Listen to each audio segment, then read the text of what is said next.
I started out having been an assertive and realizing that it wasn't good for me because I was a big guy. And when people would see me, they would be intimidated. And so even though they were around me, they didn't want to be there. So now with the accommodator mindset, people come around and their first instinct is, man, this dude's a big guy. I don't want to piss him off. And then I'll start talking. And all of a sudden they say, oh man, he's a big teddy bear. And then they do anything that I need them to do because they don't mind being around me. So I had to learn how to fit in for what my goals were. Does it make Yeah, sense? it sounds like you put so much into a relationship that the fear is that someone takes advantage of the actual care that you put in that relationship. Yeah, because it's genuine. Hmm. It's genuine. It's not prefabricated, or it's not something that I'm doing just for personal gain. Hmm. You know, each one of y'all on the screen know that, and I said that. Y'all remember when Brandon was part of the team, and one day he had we noticed that he was trying to build each one of us up. And he didn't have to do that, but he genuinely wanted to see all of us succeed. So he was always pushing stuff out about each one of us, taking videos of us teaching so that people could recognize and understand that we were good at what we did. And I told him, I said, I would go through hell with gasoline draws on for you. And Sandy said, I wouldn't go that far. That's not really And we laughed about it, right? But I genuinely meant that because I saw that he was trying to make us better Mhm. and let people recognize who we really were. And those are the kind of things that stick with me. So Yeah. I think there's a big portion of truly understanding your personality type, in addition to obviously understanding the other person, your counterparts. But once you really go a bit deeper into your own personality type and you ask yourself like the same question Troy is asking, what are you afraid about? What are things that you know that you have to continuously keep in mind, that you have to watch out for? It just makes you so much better as a negotiator, because you know your strengths and you know what you have to work on and you know things that you have to keep in mind. So like I said, for me, it's a time essence thing. I will sometimes, as I start talking, I'll just look at my watch to remind myself, get back to the point, get back on time. And it has helped me and love my personality type much more and use it in the middle of conversations to really strengthen those relationships even more. Well, it's good to hear. I love this team. It's just amazing. Everybody on this team, we all help each other, and we're so open and honest with each other. I think that's why we grow. It's nice to hear the truth and the vulnerability behind how you feel as a negotiator and what your negotiator personality type, what your fears are within that negotiator top personality type, because it also helps us understand how to get you in the right mindset, what you might be struggling with when you get into that difficult conversation. Now I know. That's helpful. So thank you. Well, and yeah, what are everyone on your the screen, tools? we know enough about each other that when we go to do a training, when we go to do something, when we have a conversation, we know what to do and say to give the proper support. And one of the things we always say at the Black Swan Group is you should never go into a difficult conversation or negotiation alone if you That's right.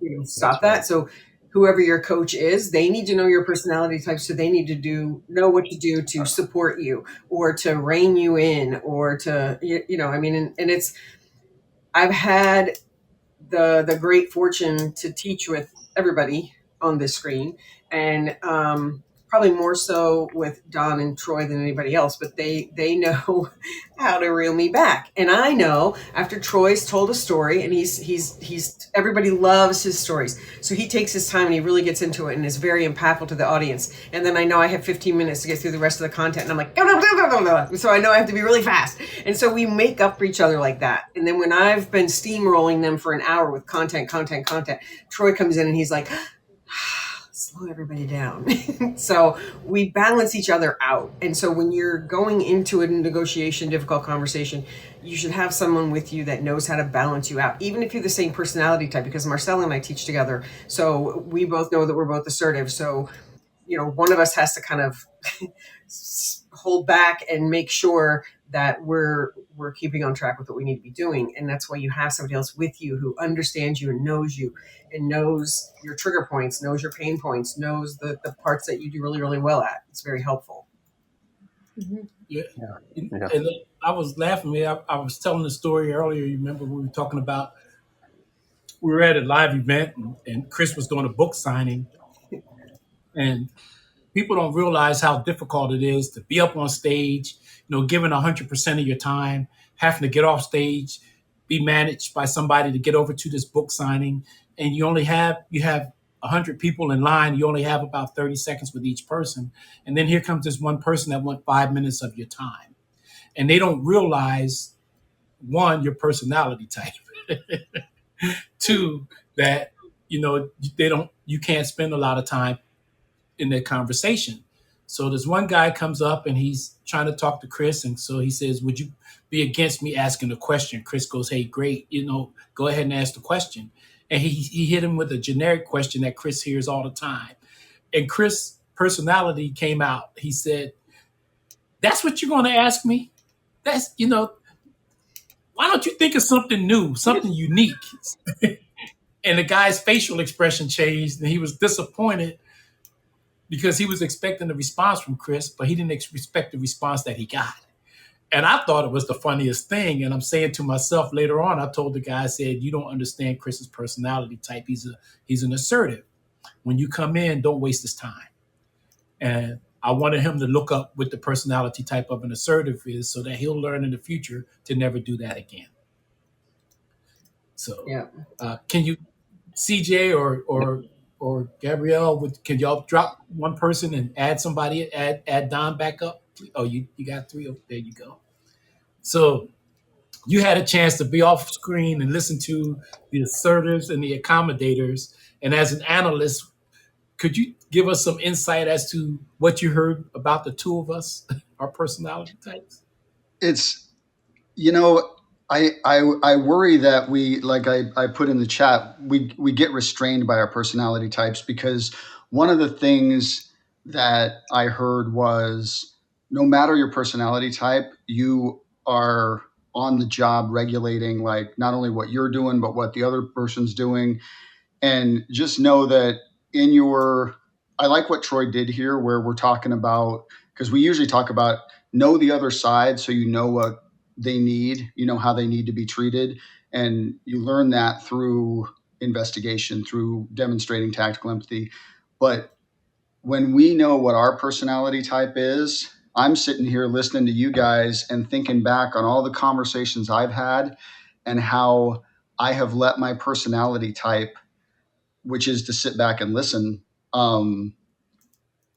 maybe get in the way of getting stuff done. Because at work, I work with a bunch of assertives and a bunch of people who want to tell me what they have, and I'll just sit and listen without giving them anything back, because they're not the least bit curious, and I might be doing them a disservice because I'm not trying to investigate why they think the way they think or giving them what they need. If they're an assertive, Sandy and Marcella both said they worry about how they're perceived. They worry about this and that.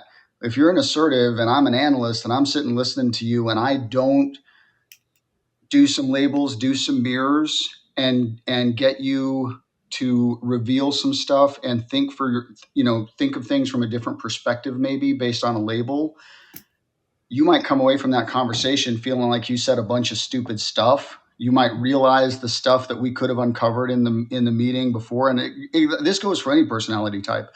If I'm talking and I'm wrong, and you either argue with me because you're an assertive, or you're an accommodator and you just agree and move around it, when I leave that conversation, eventually I'm going to uncover that I was wrong and that you just left me hanging. You let me walk into that open pit.